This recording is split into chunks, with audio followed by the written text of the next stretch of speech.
நான் வாங்கியிருக்க இந்த மல்டி குக்கரை பற்றி நான் சொல்கிறேன் கேளுங்க. இது வந்து இதனுடைய மூடி. இது வந்து காய்கறி, கொழுக்கட்டை, என்ன வேணாலும் சுண்டல் ஊற வச்சது எல்லாமே இது மேலே பரத்திடணும். நம்ம பரத்திடுவோமா? பரத்திட்டு அதுக்கப்புறம் இதை கடைசியாக நம்ம மூடிக்கணும்.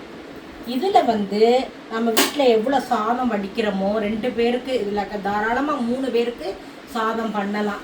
அதாவது அந்த காலத்தில் உலக்கில் சொல்லுவாங்க, இப்போ டம்ளரில் சொன்னாதான் எல்லாத்துக்கும் தெரியுது. பெரிய டம்ளருக்கு 1 டம்ளர் ரைஸ் போட்டு அழகாக வடிக்கலாம்.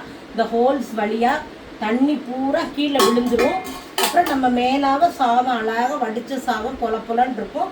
தண்ணியை நம்ம கீழே கொட்டிக்கலாம், இல்லாட்டா நம்ம குடிக்கலாம், எது வேணாலும் செய்யலாம். இந்த பாகம் இருக்குது பார்த்தீங்களா, இங்கே பாருங்கள். இது வந்து நம்ம பிரியாணி பண்ணிக்கலாம், வேறு எதுனாலும் புலவு சாதம் அந்த மாதிரி பண்ணிக்கலாம். எதுனாலும் செய்கிறதுக்கு இதை யூஸ் பண்ணிக்கலாம். நல்லா கனமாக இருக்குது, அடிபாகமும் நல்ல கனமாக இருக்குது. இந்த பாத்திரத்தை என்னால் தூக்கவே முடியலை. இதை இன்னும் நான் கேஸ் ஸ்டவ்வில் தூக்கி வச்சு சமைக்கணும். ஆனால் எல்லாமே ஈஸியாக முடிஞ்சிடும் பாருங்கள். இது தாங்க இந்த குக்கரோட உபயோகம். எல்லோரும் யூஸ் பண்ணலாம்.